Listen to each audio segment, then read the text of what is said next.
प्रधानमंत्री नरेंद्र मोदी का खास तौर पर फोकस रहा है इंफॉर्मेशन टेक्नोलॉजी पर, क्योंकि जिसे डिजिटल इंडिया की एक तरह से बैकबोन माना जाता है।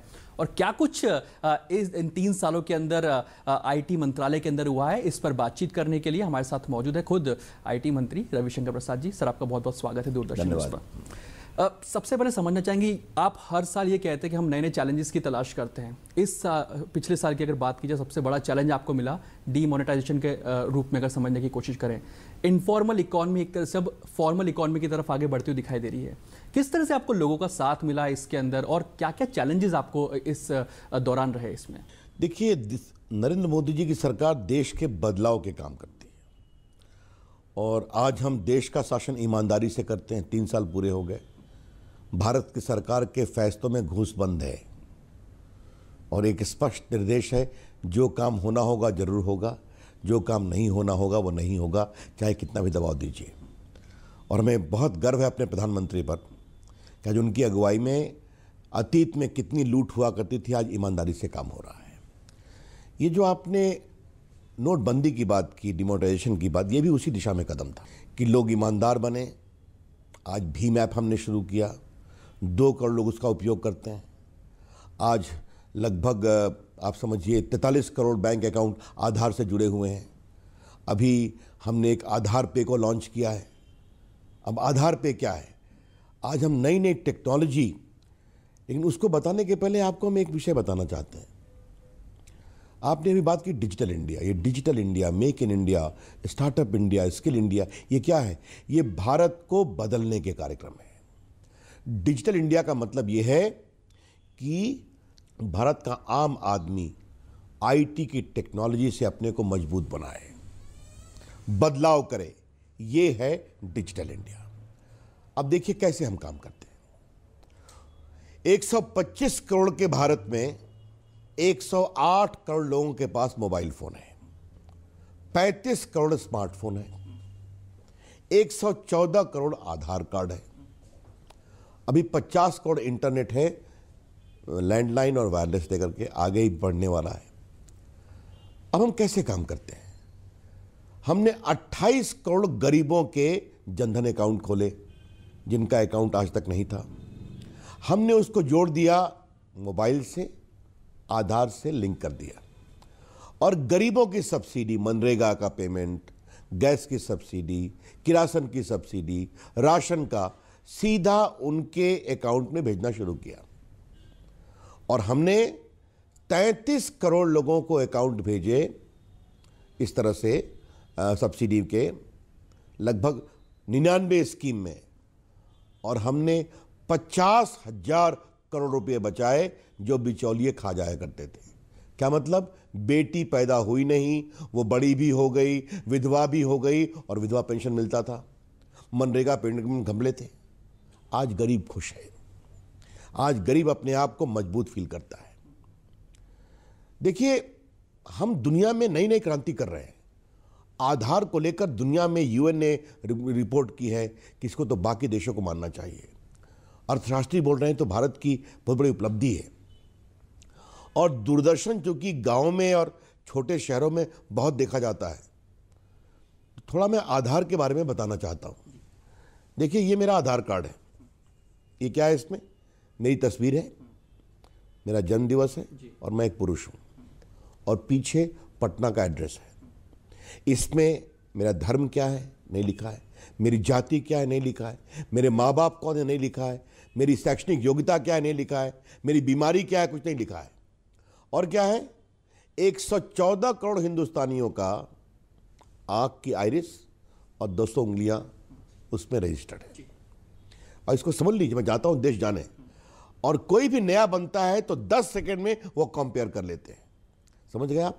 तो ये जो हल्ला होता है ये बिल्कुल सेफ है, सुरक्षित है, सिक्योर है, और संसद के कानून के द्वारा। और मैं भी आईटी मंत्री हूं, लेकिन अपने आंख का निशान और उंगलियां किसी को अनधिकृत नहीं दे सकता, मेरे ऊपर भी कानूनी कार्रवाई हो जाएगी। तो ये हमने आधार के आधार पर सुरक्षित सिस्टम तैयार किया है, जिसके गरीब का पैसा गरीबों के हक में उनके हाथ में जाता है। लेकिन इसको भी आप क्लैरिफाई कीजिए, क्योंकि एक ये भ्रांति जो आपने गांव गरीब की बात की है, वहां पे कि क्या सिक्योरिटी के लिहाज से क्या ब्रीचेस हो रहे हैं, उसको सुलटाने के लिए सरकार कुछ कर रही है, और उसमें कुछ अगर क्लैरिफिकेशन दे सके। देखिए, ये बिल्कुल सुरक्षित है, ये बिल्कुल असुरक्षित नहीं है। मैंने कहा ना कि 114 करोड़ आधार कार्ड, जैसे मैं रविशंकर प्रसाद अगर उमा शंकर प्रसाद के नाम पर कार्ड बनवाऊंगा तो सिस्टम कहेगा कार्ड नहीं बन सकता, क्योंकि उंगलियां झूठ नहीं बोलती, आंख की निशानी झूठ नहीं बोलती। ये सिस्टम बनाया है। कई जगह कुछ लोगों ने आधार नंबर को डिक्लेयर कर दिया, वो नहीं करना चाहिए था, हमने उनको समझा दिया। लेकिन ये जो लीकेज की बातें आती हैं वो बिल्कुल बेबुनियाद हैं, ये हम स्पष्ट कहना चाहते हैं। और हमारा सिस्टम पूरा सख्त है और साइबर सिक्योरिटी की दिशा में भी हम और कार्रवाई कर रहे हैं। अब आपने डिजिटल पेमेंट की बात कही, मुझे बताना बहुत ज़रूरी है। तो भीम ऐप की बात आई है। अभी आधार पेमेंट का सिस्टम क्या है? देखिए, ये है हमारा स्मार्टफोन, ये दुकानदार के पास रहेगा। आप खरीदने जाएंगे 200 रुपये का सामान, खाली आपका बैंक अकाउंट आधार से जुड़ा होना चाहिए। अभी 43 करोड़ बैंक अकाउंट जुड़े हुए हैं।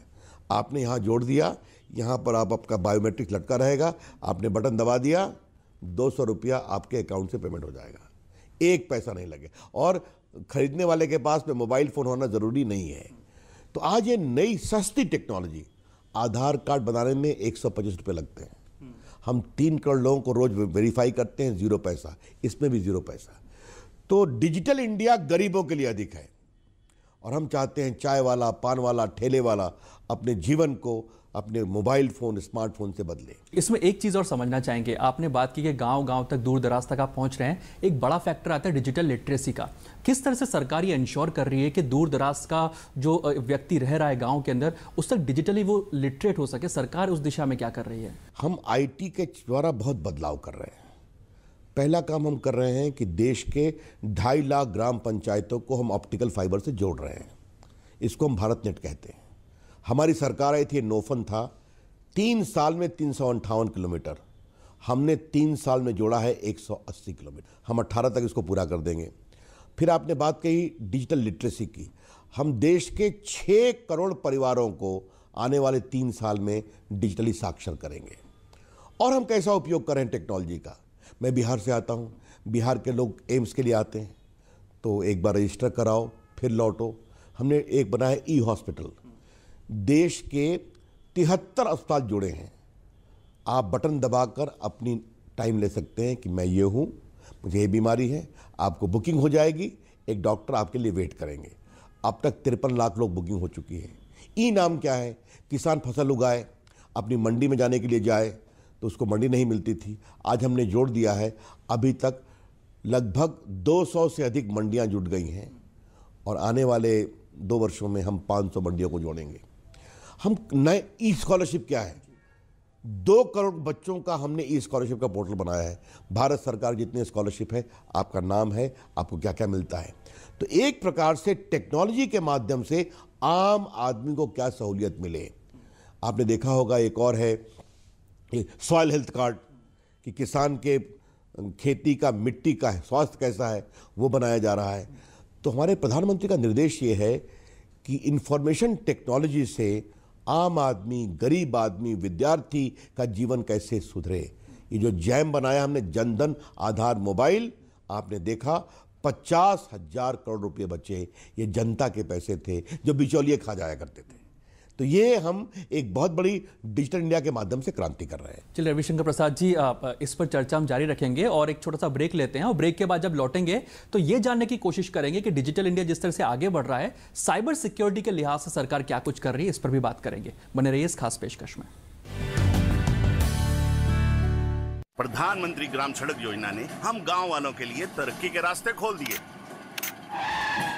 सड़क के गड्ढों की फोटो खींच रहे हो? कोई खास बात है क्या? अरे काका, मेरे मोबाइल फोन में मेरी सड़क ऐप है, जिससे प्रधानमंत्री ग्राम सड़क से जुड़ी कोई भी जानकारी सरकार तक भेजी जा सकती है। सड़क से जुड़े सुझाव या शिकायत पर सरकार वाजिब कार्यवाही करती है। प्रधानमंत्री ग्राम सड़क से जुड़ी कोई भी बात, मेरी सड़क एंड्रॉइड ऐप अब हर पल मेरे साथ।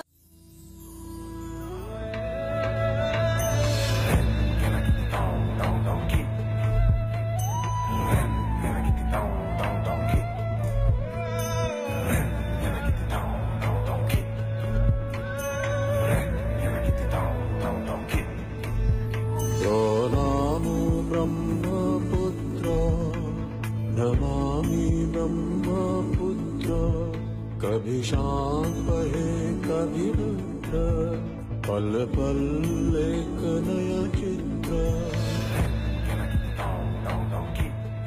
ब्रह्मपुत्र नदी पर बना 9.15 किलोमीटर लंबा असम और अरुणाचल की दूरी 165 किलोमीटर 5 घंटे से कम करता हुआ करोड़ों देशवासियों को समर्पित धोला सदिया सेतु, भारत का महासेतु। ये है मास्टर राजू, पढ़ाई लिखाई में कमजोर और खेल कूद के मैदान में पीछे। राजू की कमजोरी की वजह है उसका भोजन।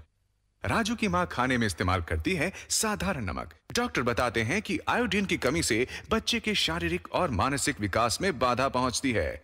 इसलिए आज ही अपनाएं शक्ति और बुद्धि का रक्षक आयोडीन नमक। एक व्यक्ति के लिए आयोडीन नमक का मासिक खर्च 1 कप चाय की कीमत से भी कम बैठता है। सवारी जिंदगी चुटकी भर नमक, आयोडीन नमक।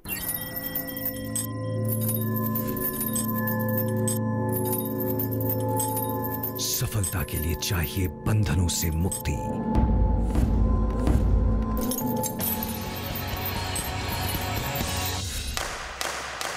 जीएसटी देश भर में उत्पादों के बाधा रहित प्रवाह और व्यापार की सुगमता के लिए। जीएसटी, एक राष्ट्र, एक कर, एक बाजार। जैसे सूट टाइप, यू नो, मुझे ये ग्रीन या फिर ब्राउन। ठीक है, आप ये पैक कर दीजिए। सेब कितने का दिया?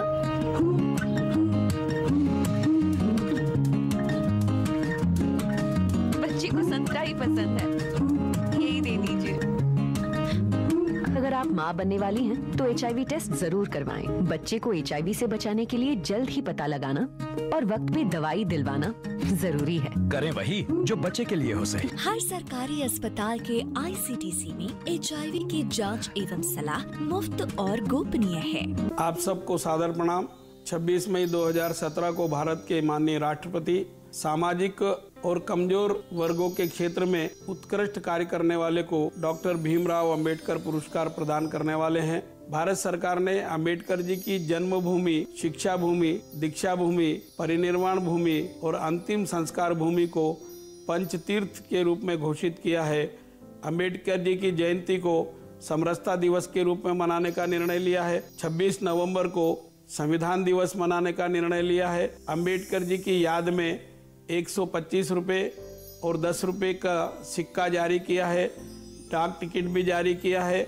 देश के 21 विश्वविद्यालयों में अंबेडकर पीठ की स्थापना की है और वित्तीय लेन देन में सूचिता बनाए रखने के लिए भीम ऐप की स्थापना की है और अनेक कार्य योजना बना करके अंबेडकर जी के सपने को साकार करने का प्रयास किया है।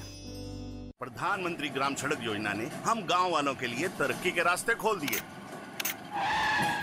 सड़क के गड्ढों की फोटो खींच रहे हो, कोई खास बात है क्या? अरे काका, मेरे मोबाइल फोन में मेरी सड़क ऐप है, जिससे प्रधानमंत्री ग्राम सड़क से जुड़ी कोई भी जानकारी सरकार तक भेजी जा सकती है। सड़क से जुड़े सुझाव या शिकायत पर सरकार वाजिब कार्यवाही करती है। प्रधानमंत्री ग्राम सड़क से जुड़ी कोई भी बात, मेरी सड़क एंड्रॉइड ऐप अब हर पल मेरे साथ।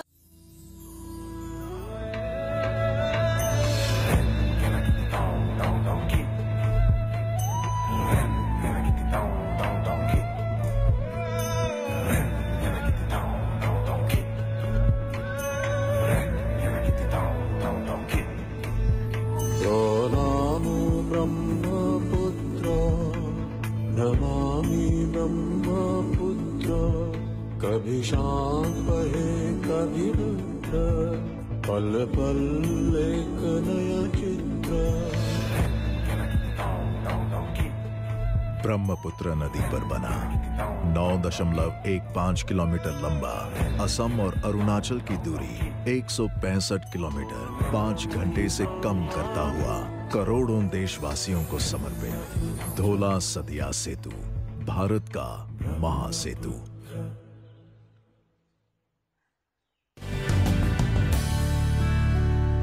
स्वागत है आपका एक बार फिर से इस खास पेशकश में।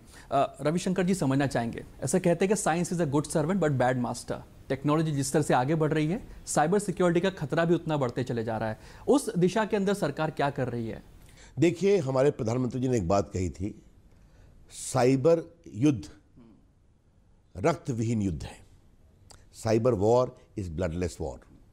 तो देश की साइबर सिक्योरिटी को मजबूत करने के लिए दुनिया के बाकी देशों के साथ कोऑर्डिनेशन करना, हम एक साइबर कोऑर्डिनेशन सेंटर बना रहे हैं। हमने वित्तीय क्षेत्र के लिए अलग साइबर इमरजेंसी रिस्पांस टीम बनाया है। हम सारे पदाधिकारियों का ड्रिल करते हैं। हमने निर्देश दिया है कि सारे बैंक अपने यहाँ एक साइबर सिक्योरिटी ऑडिटर रखें ताकि सिस्टम को ऑडिटिंग की जाए। इसके अलावा पुलिस वालों की ट्रेनिंग, जजेस की ट्रेनिंग, ये सब हम काम कर रहे हैं। तो साइबर सिक्योरिटी आज भारत के आईटी क्षेत्र का एक बहुत ही महत्वपूर्ण क्षेत्र बन गया है जिस पर हम काम कर रहे हैं। एक विषय मैं आपको और बताना चाहता हूँ, वो है इलेक्ट्रॉनिक मैन्युफैक्चरिंग का, क्योंकि मैं आईटी का भी मंत्री हूँ, इलेक्ट्रॉनिक मैन्युफैक्चरिंग का भी मंत्री हूँ। मोदी जी की सरकार कैसे बदलती है, जब मैं मंत्री बना था 14 में, उस समय सिर्फ लगभग 11,000 करोड़ रुपए का पूंजी निवेश था इलेक्ट्रॉनिक के क्षेत्र में। आज 1,27,000 करोड़ का पूंजी निवेश हो गया है। यह है 3 साल की कहानी। और इसमें हमने क्या किया है, भारत मोबाइल मैन्युफैक्चरिंग का एक बहुत बड़ा केंद्र बन रहा है। जब हमारी सरकार आई थी तो नोकिया की फैक्ट्री भी बंद हो गई थी। पिछले 2.5 साल में 72 मोबाइल बनाने वाली फैक्ट्री भारत में आ गई है, जिसमें 42 मोबाइल बनाती है, 30 बैटरी चार्जर बनाती है। नोएडा, ग्रेटर नोएडा में 22 फैक्ट्री आई है।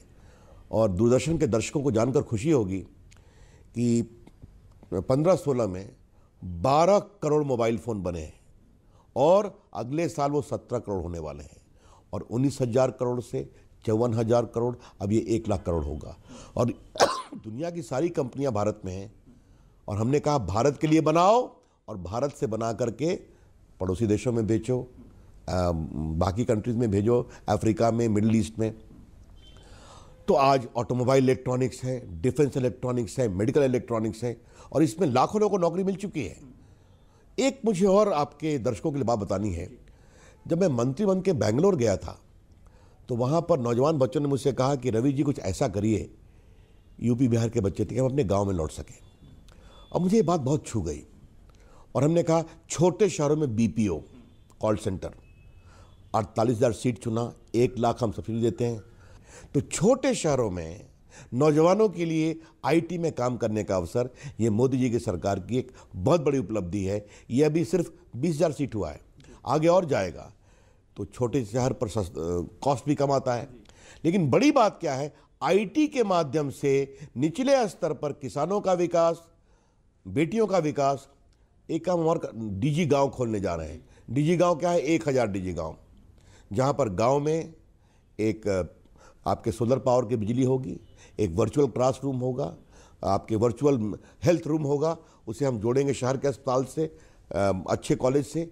तो आईटी के माध्यम से गरीबों का विकास हो और देश का विकास हो, ये काम हम कर रहे हैं। आपने चूंकि आप कानून मंत्री भी हैं, आपने अब कोर्ट्स का जिक्र कर दिया है, तो ये मैं सवाल पूछना चाहूँगा, अब सुप्रीम कोर्ट भी एक तरह से डिजिटल होती हुई दिखाई दे रही है यहाँ से हमें। इस विषय में समझना चाहिए, क्योंकि कितने कोर्ट केस पेंडिंग रहते थे, फास्ट ट्रैक नहीं हो पा रहे थे। उस दिशा के अंदर आपका मंत्रालय क्या कुछ कर रहा है? देखिए, हमने अभी 16,000 भारत के न्यायालय वो कंप्यूटर से जुड़ गए हैं। अभी हम उसका एक ई-कोर्ट का दूसरा मिशन शुरू कर रहे हैं। अब सुप्रीम कोर्ट में जो आप उस दिन उद्घाटन किया प्रधानमंत्री ने, वो क्या है, वो ये है कि आपने सुप्रीम कोर्ट में केस फाइल किया तो सिस्टम में हाई कोर्ट की फाइल अपने आप आ जाएगी। आपको हाई कोर्ट की इतनी मोटी फाइल देने की ज़रूरत नहीं है। अब आपके सबूत होते हैं, डॉक्यूमेंट्स होते हैं, हजारों पेज होते हैं, वो सब आपके ट्रांसमिट हो जाएगा। तो इससे अब देखिए, उस दिन प्रधानमंत्री ने कितनी बड़ी बात कही, एक पेज A/4 का बनाने में 10 लीटर पानी खर्चा होता है। अगर ये सब कम होगा तो पर्यावरण बचेगा, उस पर सुविधा होगी। हमने एक और काम किया है कानून के क्षेत्र में, प्रो बोनो लॉयरिंग। ये क्या है, गरीबों के लिए वकील अपना निःशुल्क सेवा दे। तो इसके लिए एक वेबसाइट हमने बनाया है, प्रो बोनो लॉयरिंग। जिले के वकील, तालुका के वकील, हाई कोर्ट के वकील, सुप्रीम कोर्ट के वकील अपना नाम दर्ज करा सकते हैं। और जिनको कानूनी मदद चाहिए उनके नाम हमारे पास रहेंगे और यूएनडीपी मिलान कर देगी, किसी को पटना में चाहिए, किसी को आगरा में चाहिए, किसी को इटावा में चाहिए, किसी को बंगाल में चाहिए। तो वकीलों की सूची, यहाँ ये वकील उपलब्ध है, उनसे आप संपर्क करिए और हम वो काम करेंगे। तो टेक्नोलॉजी के माध्यम से जस्टिस की सुविधा उपलब्ध हो, ये बहुत बड़ा काम हम कर रहे हैं। आपने टेक्नोलॉजी की बात की, लेकिन ये समझना चाहेंगे कि किस तरह से टेक्नोलॉजी में R&D को बढ़ावा दिया जा सके, इस दिशा के अंदर मंत्रालय क्या कुछ करेगा? क्योंकि आज टेक्नोलॉजी हर पल हर सेकंड बदलती चली जा रही है। आपके जो सॉफ्टवेयर है, चाहे हम भीम ऐप की बात कर ले, उसमें भी लगातार ये मांग हो रही है कि उसको और सिंप्लीफाई किया जाए और उसको यूजर फ्रेंडली बनाया जाए। तो रिसर्च एंड डेवलपमेंट की तरफ अगर देखा तो किस तरह से इसमें काम चल रहा है? यही तो भारत की विशेषता है। भारत की IT कंपनियां दुनिया के 80 देशों के 200 शहरों में है। अभी 10 लाख करोड़ रुपया का उनका टोटल रेवेन्यू है और ये लगभग 8 लाख करोड़ का इन्होंने निर्यात किया, एक्सपोर्ट किया है। मोदी जी की सरकार के आने के बाद हमने सारे नियम को स्पष्ट किया है, पॉलिसी को मजबूत किया है। R&D को और आप मदद करिए, उसमें आपको सुविधा मिलेगी। और एक बात कभी नहीं भूलिए कि दुनिया की बड़ी बड़ी IT कंपनियों का शोध का काम, रिसर्च का काम भारत में ही होता है, बेंगलोर के बच्चे करते हैं। तो मैं कहता हूं, तुम दुनिया की बड़ी बड़ी कंपनियों को लिए करते हो, मैं भारत की IT कंपनियों को कहता हूं अब हिंदुस्तान में भी देखना शुरू करो। और आपके दर्शकों को बताना ज़रूरी है कि भारत की जो डिजिटल इकोनॉमी है, मतलब संचार, IT services, ecommerce, digital payment, cyber security, electronic manufacturing, इसको हम डिजिटल इकोनॉमी का पार्ट कहते हैं। ये आने वाले 5 से 7 वर्षों में $1 ट्रिलियन की हो जाएगी। और $1 ट्रिलियन का मतलब है 600 लाख करोड़, मतलब समझते हैं आप, क्योंकि भारत बड़ा देश है। तो हम ये बड़ी इकोनॉमी सिर्फ डिजिटल इकोनॉमी देश के लिए बना रहे हैं, नौजवानों के लिए, R&D। अब आप स्टार्टअप की बात कर रहे हैं, भारत आज दुनिया में स्टार्टअप का सेकंड मूवमेंट हो गया। कल मैं पटना था, हम कैसे काम करते हैं, हम बैठे, बिहार के बच्चे जो बेंगलोर में, दिल्ली में बड़ा नाम किए, उनको बुलाया और बिहार के नौजवानों को बुलाया, कहा बैठो, इनके सवाल सुनो और जवाब दो। और मैंने क्या कहा, स्टार्टअप बनने के लिए असफलता सफलता की पहली कुंजी है, संघर्ष करना सीखो, ऊंची छलांग के लिए तैयार रखो। तो ये जो, और देखिए मैं आपसे एक बात कहना चाहता हूँ, और ये बात दूरदर्शन के दर्शकों को जानना जरूरी है, हम आम हिंदुस्तानियों को कैसे रिकॉग्नाइज करते हैं। प्रधानमंत्री ने कहा लंदन की सभा में 50,000 हिंदुस्तानियों को कि अलवर के इमरान खान देश को बदल रहे हैं। मैंने फ़ोन किया, मालूम किया कौन है, उनसे बात किया, कहा आप क्या करते हैं? कहा सर मैं तो शिक्षक हूँ। तुमने कहा और क्या करते हैं कि PM ने आपकी बात कही? कहा मैं ऐप्स बनाता हूँ बच्चों के लिए, फिजिक्स, केमिस्ट्री, मैथमेटिक्स। कितने बच्चे उपयोग करते हैं? 40 लाख। हमने कहा आओ तुम्हें हम बनाएंगे कंसल्टेंट। एक साधारण सा इमरान खान, अलवर छोटे शहर है राजस्थान का, लेकिन प्रधानमंत्री को उसकी जानकारी है और वो लंदन में उसकी चर्चा कर रहे हैं। तो आम हिंदुस्तानी को मजबूत करना, उसके साहस, ये जो मैंने CSC की बात किया, कल पटना में मैंने बनाया था बैजंती देवी को, बोधगया के गांव की है, बहुत गरीब परिवार के, पिछड़ी की, वो चलाती है कॉमन सर्विस सेंटर। और कल उसने कहा तुम भाषण दो कि देश को कैसे बदल रहे हैं, और उसने अपनी भाषा में कहा माउस के अनुसार मेरे जीवन की धार बदल गई। तो आम आदमी को डिजिटल इंडिया के बड़े सपने से जोड़ना, ये है ये देश की IT क्रांति जो हम कर रहे हैं। आपसे एक चीज़ और यहाँ पे समझना चाहेंगे कि जिस तरह से लगातार प्रयास किए जा रहे हैं कि रोजगार सृजन पे एक तरह से फोकस रहे। आपने इलेक्ट्रॉनिक्स मैन्युफैक्चरिंग की भी बात की, मेक इन इंडिया भी हो रहा है, क्योंकि आप जब डिजिटल इंडिया के इनिशिएटिव को पुश दे रहे हैं तो मेक इन इंडिया भी हो रहा है, कंपनियां यहाँ पे आ भी रही हैं। लेकिन इन कंपनीज को सहूलियत मुहैया कराने के लिए, एक ease of doing business provide कराने की दिशा के अंदर सरकार क्या करे कि ज़्यादा से ज़्यादा जो बाहर की कंपनियां यहाँ पे आएँ, निवेश करें और रोजगार का सृजन करें? सारा FDI क्लियर है। सबसे बड़ी बात है कि कंपनियां भारत में आकर पूंजी निवेश करें तो उनके फैसले के लिए घूस बंद है, समझ गए? सब कुछ ऑनलाइन कर दिया हम लोगों ने। अब मैं कहता हूं किसी को दिक्कत है सीधा मेरे चेंबर में आ जाओ, हम उसकी मदद करते हैं। और आज मैंने बताया ना कि अगर 72 मोबाइल मैन्युफैक्चरिंग फैक्ट्री आ गई तो ऐसे ही आई क्या? हमने सहयोग किया, ईज ऑफ डूइंग बिजनेस किया, और भी जो उनको सहयोग चाहिए वो हम पूरा करते हैं, आगे करते रहेंगे। आजकल राज्यों में भी प्रतिस्पर्धा चल रही है। देखिए जो सबसे बड़ी बात है ना कि नरेंद्र मोदी जी की सरकार की 3 वर्ष की सबसे बड़ी सफलता क्या है? भारत के विकास की गति में एक नई ऊर्जा है कि भारत दुनिया की एक बहुत बड़ी इकोनॉमी है, 7% ग्रोथ रेट है, दुनिया के लोग भारत में पूंजी निवेश करना चाहते हैं, सबसे अधिक FDI आया है, फैसले ईमानदारी से होते हैं, और ज़मीन पर डिजिटल इंडिया का सपना, स्किल इंडिया का सपना। अब ये स्टार्टअप इंडिया क्या है, आपको बताया। स्टैंड अप इंडिया क्या है? मोदी जी का निर्देश है सारे बैंक एक आदिवासी और एक दलित को फंड देंगे ताकि वो एक अपने आप में एंटरप्रेन्योर बन जाए। ये कल्पना कहाँ से आई? एक यहाँ डिकी चलता है ना, दलित इंडियन चेंबर ऑफ कॉमर्स, उसके मिलिंद कामले से आपको मिलना चाहिए। वो पहले सरकारी कर्मचारी थे। उन्होंने नारा दिया, we are job givers not job seekers. हम अपने व्यापार से अपना बड़ा काम करते हैं, और उन्होंने अच्छा काम किया है। तो हमने कहा दलितों के क्षेत्र में, आदिवासियों के क्षेत्र में ऊर्जा आनी चाहिए आगे कुछ करने की। एक प्रकार से पूरे भारत को नए उत्साह के साथ बनाने का प्रकल्प है डिजिटल इंडिया, ये मैं आपसे कहना चाहता हूँ। डीमोनेटाइजेशन पे फिर से आना चाहूँगा। अभी जिस तरह से हम पॉलिटिकल माहौल देख रहे हैं देश के अंदर, विमुद्रीकरण के बाद हमने देखा कि ज़्यादातर पॉलिटिकल पार्टीज़ के अंदर अनस्टेबिलिटी देखी गई, छीटाकशी एक दूसरे के ऊपर की जा रही है, चाहे सपा हो, चाहे बसपा हो, चाहे आम आदमी पार्टी हो, तमाम पार्टीज़ में। क्या आपने जिस तरह से शुरुआत में कहा कि करप्शन कहीं ना कहीं खत्म हो रहा है, जो पहले घूस का काम हो रहा था वो सब खत्म हो रहा है, क्या ये उसी का इम्पैक्ट आपको देखने को मिल रहा है आज के पॉलिटिकल सिनेरियो में? देखिए, हम ईमानदारी से काम करते हैं। कौन कितना परेशान है, क्या छीटाकशी है, इससे हम परेशान नहीं होते। वो जो बोलना है बोलें। लेकिन एक बात है, ये देश की जनता हमारी ईमानदारी को स्वीकारती है, इसलिए तो हम जीत रहे हैं और वो हार रहे हैं। पहली बात हमें कहना है, हम अपने ईमानदार काम को किसी के दबाव में रोकेंगे नहीं, ये बात आप जान लीजिए। मैं संचार मंत्री भी रहा हूँ, IT मंत्री हूँ। आज भारत सरकार के दफ्तरों में बिचौलियों का आना बंद है। वो कुछ भी कर ले और वो बंद रहेगा। ये जो पूरा विमुद्रीकरण है, इससे गरीब खुश होता है कि नहीं? जो मैंने आधार की बात कही, इससे गरीब खुश होता है कि नहीं? तो कुछ लोगों को परेशानी है, तो क्षमा करिए, उसकी हम चिंता नहीं करते हैं।